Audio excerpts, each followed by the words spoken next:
तो बच्चों welcome back to my channel.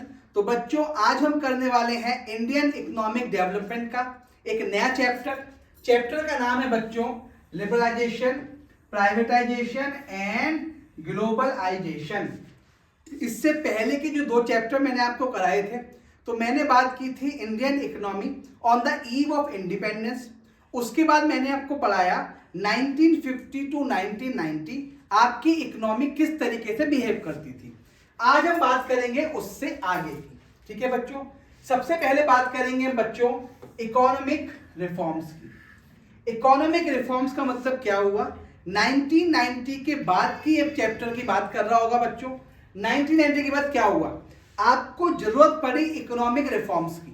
क्यों जरूरत पड़ी, जो देश था हमारा 1990 में इसमें भयंकर गरीबी आ गई।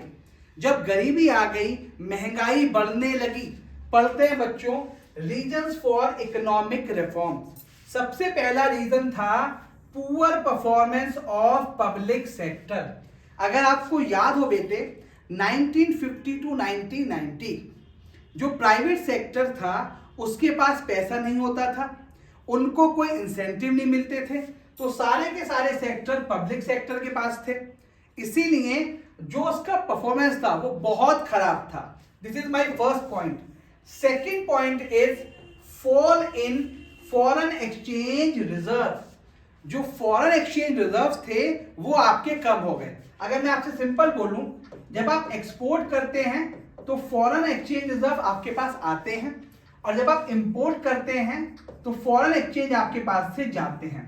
तो हमारे केस में क्या था बच्चों, एक्सपोर्ट आपका कम हो रहा था, इंपोर्ट ज्यादा हो रहा था। अगर इंपोर्ट ज्यादा होगा तो क्या होगा बच्चों, fall in foreign exchange reserve. Third point is deficit in balance of payment. Balance of payment का मतलब क्या हो गया बच्चों, सेम एकदम यहां से लेके चलेंगे कि जो आपके पास एक्सपोर्ट से पैसा आ रहा था और जो आप इंपोर्ट के लिए खर्च कर रहे थे, इंपोर्ट आपका ज्यादा था। तो ये दोनों पॉइंट बिल्कुल सेम कॉन्टेक्स्ट में बेटे, सेकंड और थर्ड। फोर्थ पॉइंट था बच्चों इन्फ्लेशन। इन्फ्लेशन क्या होता है बेटा, महंगाई। महंगाई लगातार बढ़ती जा रही थी। And next is debt. जब महंगाई बढ़ रही थी तो जो पब्लिक सेक्टर थे, गवर्नमेंट थी, उनके ऊपर huge burden of debt. And last is inefficient management.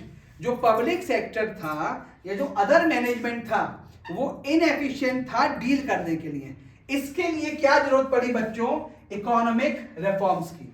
इसका मतलब अगर सिंपल बोलूं 1990 के बाद हमें बच्चों जरूरत पड़ी इकोनॉमिक रिफॉर्म्स की। रीजन क्या थे कि जो हमारा पब्लिक सेक्टर था वो इनएफिशिएंट था, पुअर परफॉर्मेंस कर रहा था, आपके डेट्स इंक्रीज हो रहे थे, इन्फ्लेशनरी प्रेशर था, और लास्ट जो आपके फॉरेन एक्सचेंज थे वो धीरे धीरे कम होते जा रहे थे बच्चों। ठीक है, अब नेक्स्ट पढ़ते हैं बच्चों मैनेज इकोनॉमिक क्राइसिस ऑफ 1991। यानी किसकी बात कर रहे हैं बच्चों, 1991 की। इंडियन गवर्नमेंट ने क्या करा बच्चों, वर्ल्ड बैंक और इंडियन ये बेटे IMF इंटरनेशनल मॉनेटरी फंड वाले से रिसीव करे 7 बिलियन एज लोन। और ये बेटा क्या लिखा हुआ है, डॉलर। यानी 7 बिलियन डॉलर वर्ल्ड बैंक और IMF से क्या करे बेटे, हमने उधार लिए। क्या करने के लिए बेटा, अब अपनी इकोनॉमी को अच्छा करने के लिए। लेकिन जो वर्ल्ड बैंक और IMF था उसने दो कंडीशन लगाए। क्या लगाया बेटा, फर्स्ट कंडीशन कि भाई साहब प्राइवेट सेक्टर के लिए चीजें खोल दीजिए, रिस्ट्रिक्शन यहां से हटा दीजिए। यानी आपको पता होगा इंडस्ट्रियल लाइसेंस, यानी कोई भी काम करने से पहले आपको लाइसेंस लेना होता था। अब क्या बताया गया, यहां बताया गया कि भाई साहब लाइसेंस आप वो प्रक्रिया हटाइए और प्राइवेट सेक्टर को भी कोई क्या दीजिए, रोल दीजिए। सेकेंड, भाई साहब जो गवर्नमेंट का रोल था उसको कम करो। यानी सिंपल तरीका हो गया, अब आप पब्लिक सेक्टर से कहां पे शिफ्ट हो रहे हैं बेटे, ये पब्लिक सेक्टर है आपका, यहां से शिफ्ट हो रहे हैं बच्चों आप प्राइवेट सेक्टर में। तो ये थी शर्त। और उन्होंने बोला कि भाई साहब ट्रेड रिस्ट्रिक्शन हटा दीजिए। तो जिन बच्चों को सेकंड चैप्टर में डाउट है अभी भी, उनको चैप्टर समझने में थोड़ा टाइम लगेगा। तो पहले चैप्टर नंबर 2 कंप्लीट कीजिए, इंडियन इकोनॉमी 1950 टू 1990, उसके बाद ये चैप्टर पढ़ेंगे आप। तो पहला क्या बोला भाई साहब, सिंपल स्टोरी की बात करते हैं हम। 1990 के बाद 91 में एक इकोनॉमिक रिफॉर्म्स आए। इकोनॉमिक रिफॉर्म्स को पूरा करने के लिए, नई इकोनॉमिक पॉलिसी लाने के लिए हमने $7 बिलियन का लोन लिया वर्ल्ड बैंक और IMF से। उन्होंने बोला कि भाई साहब पब्लिक सेक्टर को हटाइए, प्राइवेट सेक्टर को ज्यादा रोल दीजिए और ट्रेड रिस्ट्रिक्शन यहां से हटा दीजिए। Next, this is the new economic policy. और ये इकोनॉमिक पॉलिसी का श्रेय जाता है बच्चों डॉक्टर मनमोहन सिंह, जो आपके क्या थे बच्चों, प्राइम मिनिस्टर भी थे 2004 से लेके 2014 तक। तो उस समय के ये क्या थे बेटा, नरसिम्हा राव जी की सरकार थी और मनमोहन सिंह जी क्या थे बेटा, उसमें थे प्राइम मिनिस्टर। वो लेके आए न्यू इकोनॉमिक पॉलिसी। उस पॉलिसी के हिसाब से उन्होंने क्या करा बच्चों, the new policy was announced to create a more competitive environment in the economy and remove the barriers. भाई साहब हटा दिया। अब आ जाइए प्राइवेट सेक्टर। दो तरीके से मेजर करा। फर्स्ट देखो बेटे, first is stabilization, second is structural. Stable का मतलब होता है बच्चों कि पहले अर्थ इकोनॉमी को पहले संभाला, स्टेबल करा, और उसके बाद उसको क्या करा बेटा, स्ट्रक्चरल चेंज। इसको आप ऐसे समझिए बच्चों कि अगर आपको किसी घर में, घर को टूटा फूटा हो रहा है बेटा, कुछ उसकी जो पेंट है वो कम हो रहा है, आपने अगर उसकी सिर्फ पेंटिंग कराई तो आपने क्या करा, स्टेबल करा उसको। लेकिन जब आपने उसको रिनोवेट कराया, उसमें क्या करा बेटा, कुछ दीवारें ऊपर नीचे कर दी, अलग कर दी, कुछ नए रूम्स बनाए, तो उसे बोलते हैं स्ट्रक्चरल। तो स्टेबलाइजेशन की बात करेंगे बेटे, इसमें क्या था बच्चों, they refer to the short term measure. क्या लिखा हुआ है बच्चों, short term, short term. Stable करने के लिए क्या बोला उसने भाई साहब, पहला भाई साहब बीओपी को पहले दूर करो। What is balance of payment. यहां पे क्या हो रहा था बच्चों, जो आपका एक्सपोर्ट था वो ज्यादा था इंपोर्ट से। तो यहां पे गवर्नमेंट ने क्या बोला कि भाई साहब इंपोर्ट कम से कम करें और ज्यादा चीजों को आप एक्सपोर्ट इंसेंटिव, एक्सपोर्ट करिए अब ज्यादा। इससे क्या होगा, आपका बीओपी करेक्ट होगा और हमें मदद मिलेगी इकोनॉमी को संभालने में। Second one is inflation. ये महंगाई वो भूत होता है बेटा कि एक बार अगर पीछे लग जाए तो आपको मार के छोड़ता है। तो कंट्रोल करने के लिए उसने बोला गवर्नमेंट ने कि जो राइजिंग प्राइसेस हैं उनको क्या करें बेटा, अंडर कंट्रोल। यानी जो आपके यहां पे 6 पॉइंट थे जिसमें आपको दिखा था बेटा इन्फ्लेशन, इसे बोला स्टेबलाइजेशन। ठीक है बेटे। और क्या पढ़ा था बेटा आपने पढ़ा था एक इसमें बीओपी, इसे भी क्या बोला बेटा, स्टेबलाइजेशन प्रोसीजर या स्टेबलाइजेशन मेजर। ठीक है बच्चों। चलिए जी, अब बात करेंगे स्ट्रक्चरल की। अगर स्ट्रक्चर की बात करते हैं तो अभी मैंने बताया, आप सिर्फ टेम्पररी पेंट करा रहे हैं घर में तो वो शॉर्ट टर्म के लिए होगा, और अगर आप उसे पूरा का पूरा रिनोवेट करा रहे हैं तो वो लॉन्ग टर्म के लिए होगा। इसीलिए स्ट्रक्चर किसके लिए होता है बच्चों, लॉन्ग टर्म के लिए। अब देखो बड़ी बड़ी बातें करेंगे। क्या, फर्स्ट इज एफिशिएंसी। आप अपनी इकोनॉमी को एफिशिएंट बनाइए।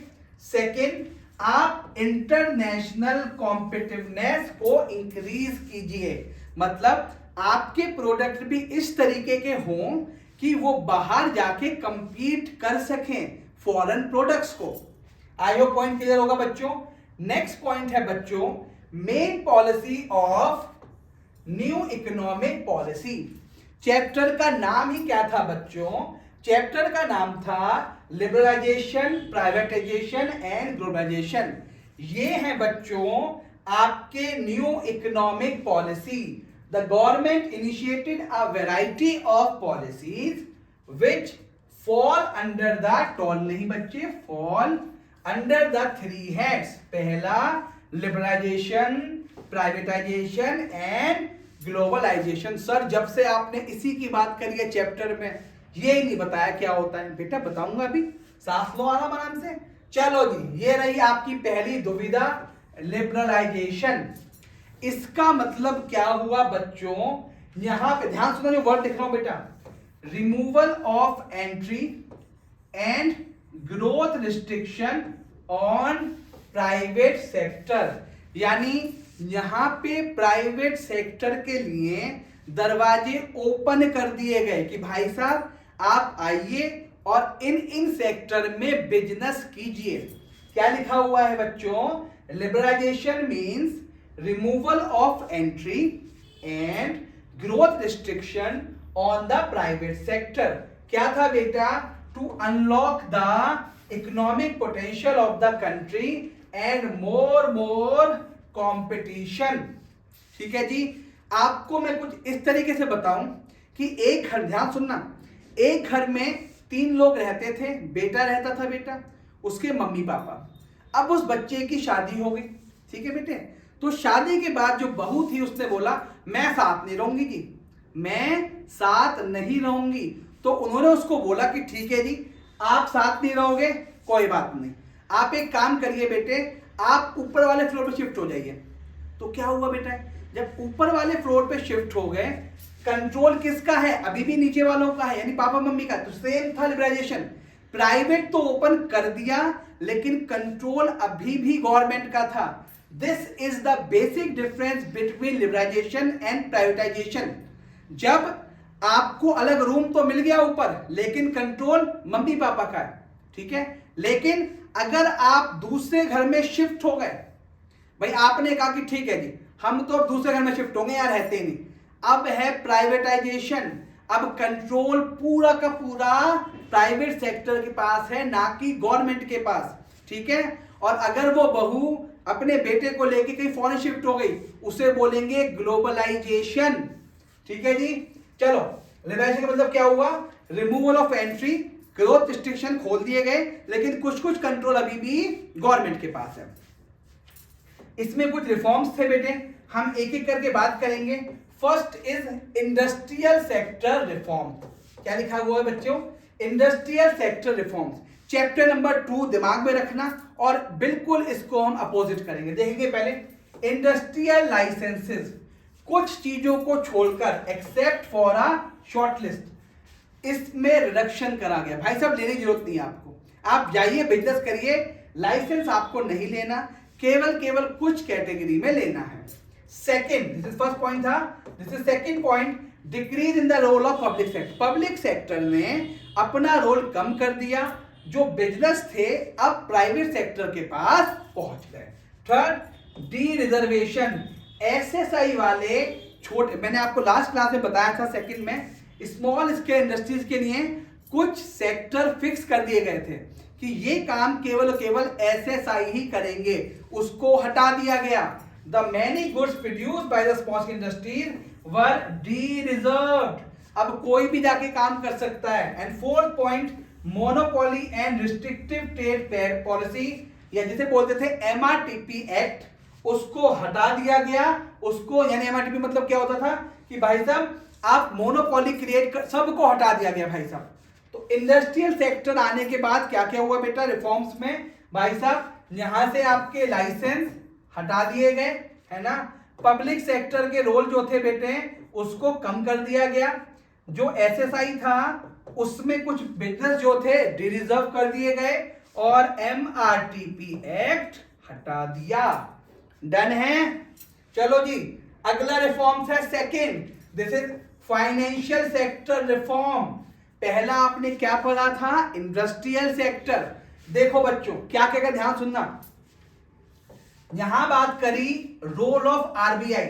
पहले आरबीआई क्या था, रेगुलेट करता। रेगुलेट मतलब क्या होता है, चिल्लाना, भाई ये काम करना है, ये काम नहीं करना, समझ रहे हो आप। लेकिन उसका रोल चेंज हुआ, वो शिफ्ट हुआ रेगुलेटर से फैसिलिटेटर। अब आपको वो समझाने लगा, आपको चिल्ला नहीं रहा, समझ रहे हो बेटे।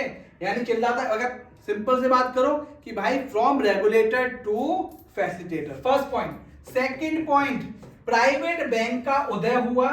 पहले केवल और केवल सरकारी बैंक थे। 1991 में जो मेन इंपॉर्टेंट चीज हुई वो हुई प्राइवेट बैंक। अगर आपको याद हो हर्षद मेहता का जो केस हुआ सिटी बैंक, तो सिटी बैंक एक प्राइवेट बैंक था। 92 में कांड हुआ, 91 में क्या हुआ, सिटी बैंक इंडिया आया।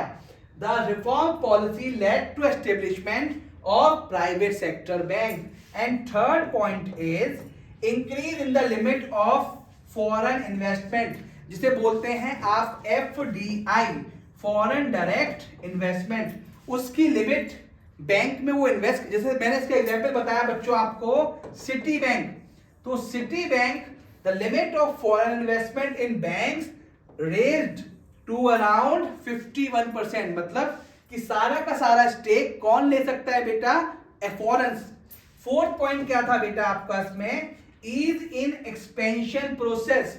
अब क्या कर सकते थे, banks were given to freedom to set up new branches, कि आप नई नई ब्रांचेस खोल सकते हैं। और वर्ड देखो क्या लिखा हुआ है, without the approval of RBI, यानी RBI के अप्रूवल के बिना आप बैंक की शाखाएं ओपन कर सकते हैं। तो ये था बच्चों आपका financial sectors reform. Now third point is tax reform. भाई देखो टैक्स रिफॉर्म में ज्यादा बात नहीं करेंगे। टैक्स रिफॉर्म देखो, पहले बात होते हैं डायरेक्ट टैक्स, फिर होता है indirect tax. What is direct tax, जो सीधा का सीधा आप उस पर्सन पे लेवी करते हैं, जैसे इनकम टैक्स। इनकम टैक्स जो कमाता है उस पे लगेगा। कैपिटल गेन टैक्स, जो बंदा क्या करता है बेटे, प्रॉपर्टी बेचेगा उस पे लगेगा। लेकिन इनडायरेक्ट टैक्स ऐसा टैक्स होता है जो कलेक्ट कोई और कर रहा है, लग किसी और पे रहा है। जैसे GST, जैसे सेल टैक्स। सेल कौन कर रहा है, सेल कर रहा है आपका दुकानदार, परचेज कौन कर रहा है, कस्टमर, लेकिन वो चार्ज किससे कर रहा है, कस्टमर से। तो ये होता है आपका इनडायरेक्ट टैक्स। तो दोनों तरीके के टैक्स को ठीक करा गया। रैशनलाइजेशन ऑफ डायरेक्ट टैक्स, पहले अगर कभी आप स्लैब उठा के देखिए डायरेक्ट टैक्स का, इनकम टैक्स का, बहुत हाई रेट होते थे, 45% टू 50%, ये सब होते थे। तो उसमें क्या हुआ बच्चों, इसको कम करा गया, रैशनल करा गया। Reforms in indirect taxes, reforms को और अच्छा करा गया कि हम इसको अच्छे से कर पाए। और इनको करा गया बेटा सिंपलीफाइड, कि ज्यादा से ज्यादा लोग इसमें इन्वॉल्व हों। ठीक है बच्चों। Fourth point is foreign exchange reform. अभी हमने बहुत सारी बातें करी फॉरेन एक्सचेंज की। आपको बातें क्या याद रखनी है बच्चों, पहली बात रखनी है एक्सपोर्ट की। एक्सपोर्ट करेंगे रिजर्व आएंगे, इंपोर्ट करेंगे रिजर्व जाएंगे। कुछ ऐसी बात की थी बेटे। अब फॉरेन एक्सचेंज, यानी किसकी बात कर रहा है, फॉरेन एक्सचेंज। फॉरेन एक्सचेंज आएंगे जाएंगे तो बाद में, लेकिन करा क्या, देखो पहला क्या करा, this is the master stroke, devaluation of rupee. भाई साहब अपने, जैसे इसकी परफेक्ट एग्जांपल है बच्चों जापान। अगर आप जापान की करेंसी देखेंगे तो वो बहुत डाउन है, लेकिन उसका डेवलपमेंट आप देखेंगे तो वो एक तरीके से डेवलप कंट्री है बेटे। क्यों, रीजन क्यों है, उसने अपनी करेंसी को डीवैल्यू कर रखा है। तो वही कोशिश करी गई। सबसे पहले devaluation of rupees to overcome the balance payment crisis, the rupee was devalued against the foreign currency. आपने अपनी जो करेंसी थी उसका दाम घटा लिया। Second one is market determination of exchange rate, यानी जैसे मैं बात करूं गूगल रेट, अगर आपको $1 में कितने रुपए मिलेंगे आज की डेट में, कहां से चेक करते हो आप, सीधा गूगल से चेक करते हो। तो गूगल क्या बता रहा है आपको, market rate. The government allowed rupee value to be free from is control. पहले ये वैल्यूएशन तय करती थी गवर्नमेंट, अब उसने अपने हाथ से हटाया कि भाई साहब अब ये डिसाइड करेगा बच्चों मार्केट। ठीक है, अगला देखिए बेटे, fifth one is trade and investment policy. Trade and investment policy में क्या बात करेगी बेटे, एक्सपोर्ट और इंपोर्ट की। The removal of quantitative restriction on imports and export, restriction हटा दी गई। फिर एक्सपोर्ट ड्यूटी को पूरी तरह से हटा दिया। क्यों, ध्यान करिए आप इस वाले पीछे वाली शीट में कि आपको ज्यादा से ज्यादा एक्सपोर्ट इंसेंटिव देने थे, कि लोग ज्यादा से ज्यादा एक्सपोर्ट करें। क्यों? आपके पास फॉरेन एक्सचेंज आएगी। अगर फॉरेन एक्सचेंज आपको चाहिए तो आपको एक्सपोर्ट ड्यूटी पूरी तरीके से खत्म करनी पड़ेगी। वहीं इंपोर्ट ड्यूटीज में कुछ रिडक्शन करा गया और जो हमारा लाइसेंसिंग सिस्टम था उसको क्या करा गया बेटा? ठीक करा गया, कुछ रिलैक्सेशन दिए गए। आई होप क्लियर होगा बच्चों। तो इसका मतलब क्या हुआ? लिबरलाइजेशन में बच्चों 5 चीजें थी। इंडस्ट्रियल डिस्कस करा हमने, financial, tax reforms, foreign exchange और trade and investment policy. Liberalization का मतलब क्या हुआ बेटा? जहां पे आपने एंट्री रिमूवल, जो एंट्री था उसको रिमूव कर दिया भाई साहब कि अब आप आ सकते हैं यहां पे, और ग्रोथ रिस्ट्रिक्शन आपने हटाया इसमें। ठीक है बच्चों। फिर नेक्स्ट हम बात करते हैं बेटे इसी में। अब चलिए बच्चों, नेक्स्ट इज प्राइवेटाइजेशन। ये ऑलरेडी हमने बात कर ली। लिबरलाइजेशन में थोड़ा बहुत कंट्रोल किसका रहेगा बेटा? गवर्नमेंट का। लेकिन प्राइवेट सेक्टर में गवर्नमेंट ने ओनरशिप दे दी कि भाई साहब हमारे पास ओनरशिप नहीं है, हमारे पास मैनेजमेंट नहीं है, अब सारा का सारा कंट्रोल आपका। बिल्कुल सेम इसी तरीके से जब एक बहू अपने फर्स्ट फ्लोर पे रह रही थी, किसके कंट्रोल में थी? सास ससुर के। अब वो अगर दूसरे घर में शिफ्ट हो गई, अब नहीं है बेटा कंट्रोल। कंट्रोल किसका है? बहू रानी का। तो प्राइवेटाइजेशन मींस ट्रांसफर, ध्यान से वर्ड सुनना, ट्रांसफर, वहां पे कहीं नहीं था transfer of ownership, management and control of public sector enterprises to the, किसमें बच्चों? प्राइवेट में। 2 तरीके से पॉसिबल है। पहला भाई साहब ये पकड़ो ओनरशिप, ये पकड़ो मैनेजमेंट, अब से हम अलग आप अलग, समझ लो बेटे, बिल्कुल सिंपल सा तरीका। Second is called disinvestment. क्या होता है कि भाई साहब जो पब्लिक सेक्टर है, गवर्नमेंट है, वो पब्लिक सेक्टर का स्टेक बेचना शुरू कर रही है प्राइवेट प्ले, बेचना, यहां पे ट्रांसफर ओनरशिप दे रही है, यहां पे अब बेचना। जैसे इसका एग्जांपल क्या बता सकते हो बच्चों आप? Air India. एयर इंडिया अगर टाटा के पास गई, इससे एग्जांपल ऑफ डिसइन्वेस्टमेंट। क्लियर है बच्चों? प्राइवेटाइजेशन। Next globalisation. इसका मतलब हुआ कि जब आप कोई भी purchase sale within the country ना करके बाहर कर रहे हो। सर ये तो आपने बताया था, ये तो एक्सपोर्ट होता है। हाँ बेटा हम इसी की बात कर रहे हैं। ये तो इंपोर्ट होता है। हाँ बेटा हम इसी की बात कर रहे हैं। तो क्या लिखा हुआ है बच्चों? Globalisation means integrating the national economy, भाई साहब अपनी economy with the world economy, England, Australia, Dubai, Canada, सब जगह कर रहे हैं through the removal of barriers on international trade and the capital movement. Next positive trade क्या हुआ? देखो बेटे, पहला भाई साहब देखो पॉजिटिव ट्रेड, जो एप्पल का फोन अमेरिका वाले यूज करते हैं आपको मिल गया, जो ऑडी अमेरिका में बन रही थी बेटे अब आपको मिल जाती है। कैसे? Because of globalization. पहला, greater access to the global market. अगर आपको कोई फोन चाहिए तो आपके पास इस समय 100 से ज्यादा ऑप्शन हो जाते हैं। आप यहाँ का फोन लें, किसी बाहर की कंपनी का फोन लें, चाइनीज फोन लें, जैसे OnePlus हुआ आपका, है ना, ओप्पो हुआ, तो सारे क्या है बेटा? Global access to global market. अगला एडवांस टेक्नोलॉजी। एंड थर्ड बेटा better future prospects for large countries of large industries of developing countries. तो भाई साहब आपको एक्सेस मिल रहा है, एडवांस टेक्नोलॉजी मिल रही है, और अब क्या हो रहा है बेचे? आपका फ्यूचर सिक्योर हो रहा है कि भाई साहब हमें नई टेक्नोलॉजी मिलने वाली है। अब इसके नुकसान क्या है? ओहो बेटा नुकसान भी होंगे। हाँ बेटे होंगे। क्या नुकसान होंगे? ज्यादा फायदा उठाएगा डेवलप कंट्रीज। क्यों? वो आपका यहाँ का जो रेडमी का फोन है, क्या कोई यूएस वाला फोन उठा लेने वाला? नहीं लेने वाला। क्या जो यहाँ का बोट कंपनी, इंडियन कंपनी है, क्या यहाँ के स्पीकर में बिकने वाले? नहीं बिकने वाले। क्यों? Benefit of globalisation more accrue to develop countries. यानी फायदा उठा लिया बच्चों यूएस ने, कनाडा ने, इन्होंने फायदा उठा लिया, इंडिया को ज्यादा फायदा नहीं हुआ। Globalisation compromise the welfare and the identity of the people belonging to the poor country. देख लो बेटे, सम्मान के साथ छेड़छाड़। कैसे भाई साहब? भैया उन्हें लग रहा है हम तो गरीब ही हैं। एक बंदा एप्पल का फोन, अब तो खैर नहीं होता, सोचो आप कि सार सब बंदों के पास रेडमी के फोन है और एक बंदा एप्पल के फोन से बात कर रहा है, तो जो बेचारे गरीब, समझ लो बेटा आप क्या होगा, तो डिग्निटी में क्या हुआ बेटा, असर पड़ा।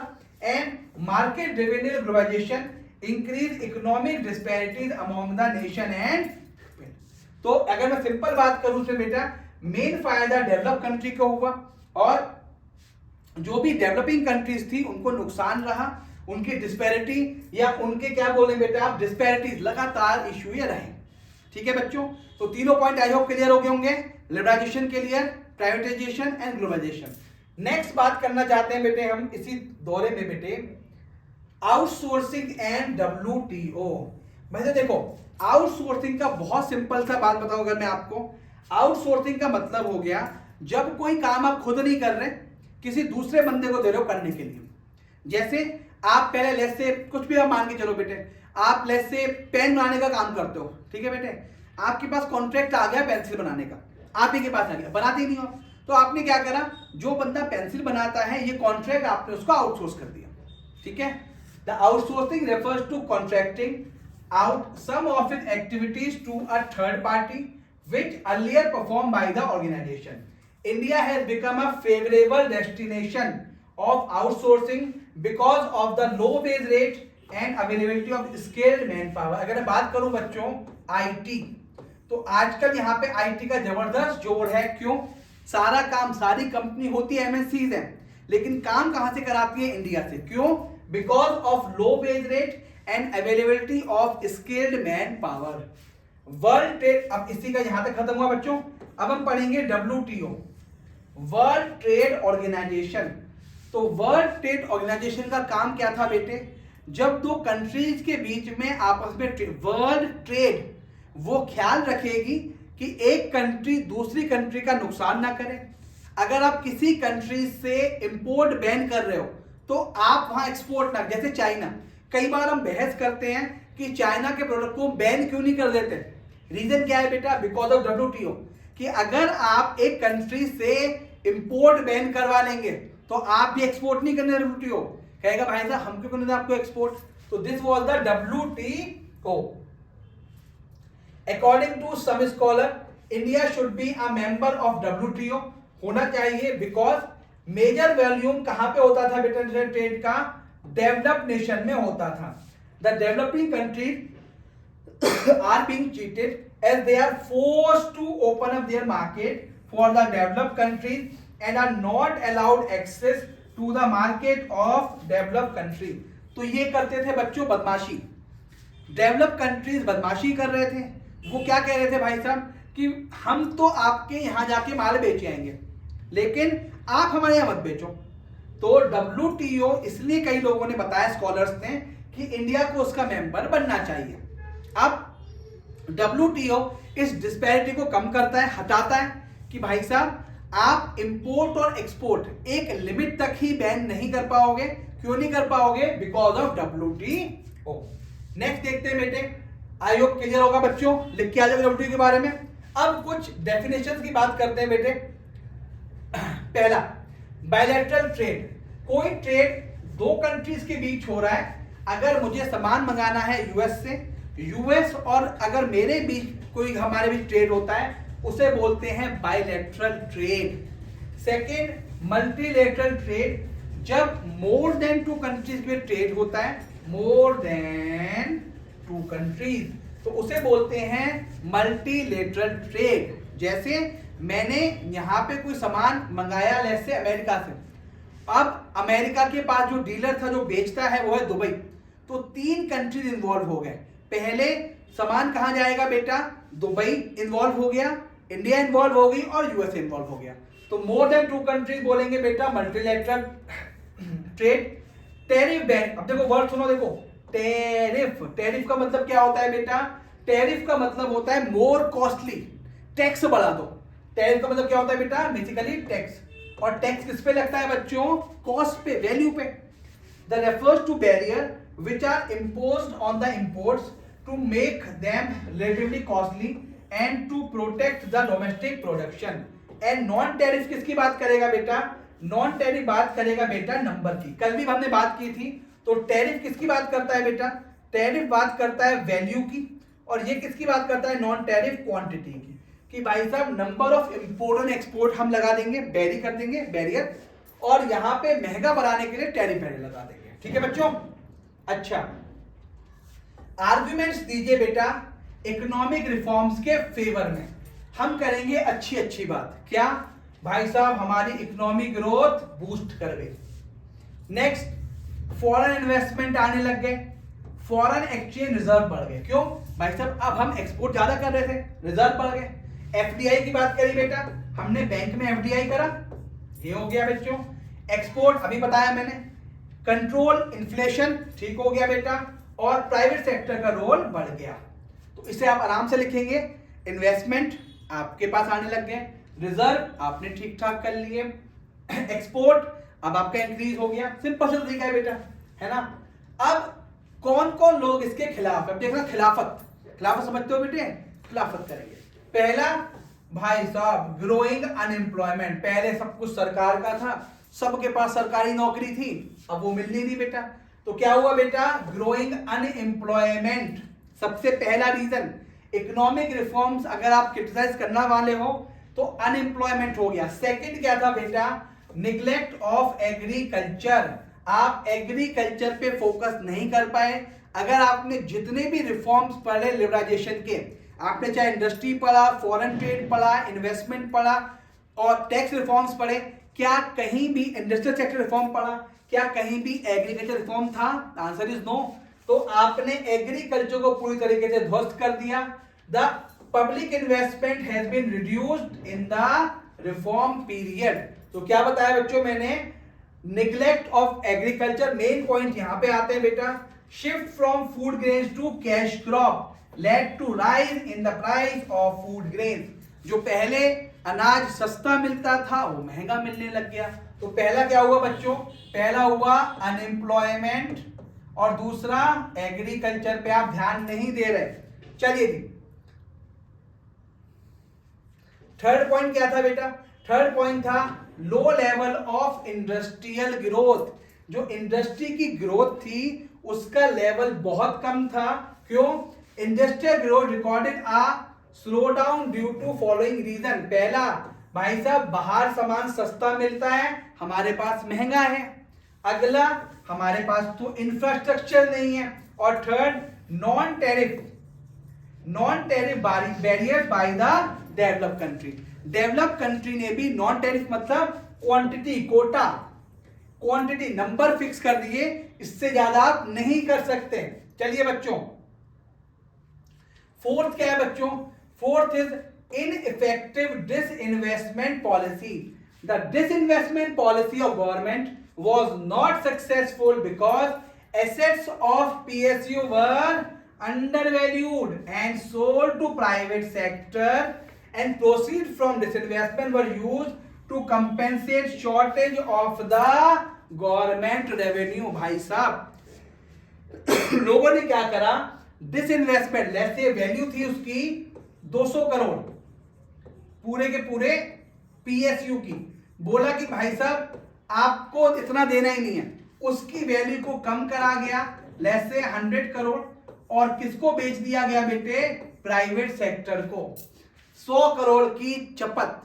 यही है बेटा भ्रष्टाचार, दिखाई दिया। तो जो डिसइन्वेस्टमेंट पॉलिसी थी वो बिल्कुल वाहियात थी, इनइफेक्टिव थी। And fifth one is tax policy में हम पूरी तरीके से क्या हुए बेटे, धराशायी। The tariff reduction decrease the scope of raising revenue through the custom duties, क्योंकि हम ये कम कर चुके थे, हमें टैक्स इंसेंटिव देने पड़े बहुत सारे, और जिससे कि इन्वेस्टमेंट आए। Further reduce the scope of for raising the tax revenue. मतलब सिंपल समझो आप, पहले जो हम import duty, export duty collect करते थे वो सब हमने फ्री कर दी, या तो एक्सपोर्ट ड्यूटी हटा दी या इंपोर्ट ड्यूटी कम कर दी। तो बेटा कहां से आएगा टैक्स रेवेन्यू, कम हो गया बेटा आपका। एंड लास्ट इज 6 और 7 की बात करेंगे, spread of consumerism. It encourage the dangerous trend of consumer by encouraging the production of luxury items of the superior consumption. मतलब पहले लोग सिर्फ और सिर्फ फूड ग्रेन्स की बात कर रहे थे, अब आ गया कंज्यूमरिज्म कि भाई, और आप किसी को आजकल सेटिस्फाई नहीं कर सकते बेटे। अगर किसी को फोन लेना है तो अलग अलग वैरायटी चाहिए बेटे, तो स्प्रेड ऑफ कंज्यूमरिज्म। और लास्ट था बच्चों आपका unbalanced growth. The growth has been concentrated only in some selected areas in service sector rather than agriculture and industry. मतलब सर्विस सेक्टर में बच्चों ग्रोथ दिखाई दी बिकॉज ऑफ आईटी, बाकी इंडस्ट्रियल सेक्टर या एग्रीकल्चर सेक्टर इसमें क्या था बेटा, इसमें कोई भी डेवलपमेंट या कोई भी ग्रोथ नहीं दिखाई दी। सिंपल करते हैं बच्चों, तो ये थे बच्चों आपकी क्या क्या इसके फेवर में या अगेंस्ट में चीजें थी। एक बार फिर से बात करते हैं। अनएम्प्लॉयमेंट बढ़ गया बच्चों, एग्रीकल्चर पे हमने ध्यान नहीं दे पाए, इंडस्ट्रियल ग्रोथ आपकी प्रॉपर नहीं हो पाई बच्चों, डिसइन्वेस्टमेंट पॉलिसी और टैक्स पॉलिसी वाहियात थी आपकी, उसके बाद कंज्यूमरिज्म में फंस गए बेटे हम, और लास्ट आपकी unbalance growth, service industry growth कर रही थी, बाकी इंडस्ट्रियल और एग्रीकल्चर सेक्टर उस तरीके से ग्रो नहीं कर पा रहे थे। लास्ट टॉपिक है बच्चों आपका इसमें, दैट इज छोटा सा है डीमोनेटाइजेशन। तो मोदी जी ने जब डिमोनेटाइजेशन करा 2016 में, उसके बाद ये टॉपिक आपको समझ आने लग गया, पहले कम आता था। क्या होता है बेटा demonetisation? Removing a currency units of his status as legal tender. बोला था ना बेटे 500 और 1000 के लोग आज से लीगल टेंडर नहीं रहेंगे, तो क्या हो रहा है बेटा, करेंसी यूनिट को हटा देना, 500 और 1000 के नोट, उसे बोलते हैं डीमोनेटाइजेशन। अब देखो बेटा फीचर क्या क्या होते हैं। टैक्स एडमिनिस्ट्रेटिव मेजर होता है कि ब्लैक जो काला धन है उसके ऊपर क्या करें बेटा, कंट्रोल करें, हटा दें। Second, tax evasion will no longer be tolerated. भैया हम नहीं सहेंगे, अगर कोई काला धन है बैंक में जमा कराओ, बताओ, ठीक है बेटे। नेक्स्ट ये क्या करेंगे बेटे, saving into the formal financial system. What is formal financial system? आप कोई भी ट्रांजेक्शन अगर बैंक के थ्रू करते हैं तो उसे बोलते हैं फॉर्मल ट्रांजेक्शन, और कोई ट्रांजेक्शन आप कैश में करते हैं that is informal financial transaction. तो सबका सुख बैंक से होगा बेटा आपका। It aims to create a less cash और कैश लाइट इकोनॉमी। कैश का यूज ही मत करो, सब कुछ किससे करो बेटे, सब कुछ बैंक के थ्रू करो। चलो बच्चों नेक्स्ट एक छुटकू सा एक और टॉपिक कभी आ जाए तो ये भी कर लेते हैं बेटा, जीएसटी। तो जीएसटी क्या होता है बेटा, जीएसटी वो टैक्स होता है जो single tax on supply of goods and services right from the manufacturer to consumer. यानी आप कोई भी प्रोडक्ट को जब सेल कर रहे हैं, कोई भी सर्विस को आप क्या कर रहे हैं बेटे, प्रोवाइड करा रहे हैं, तो उसके ऊपर जो टैक्स लगेगा उसको बोलेंगे गुड्स एंड सर्विस टैक्स। क्या लिखा हुआ है, from the manufacturer to the consumer.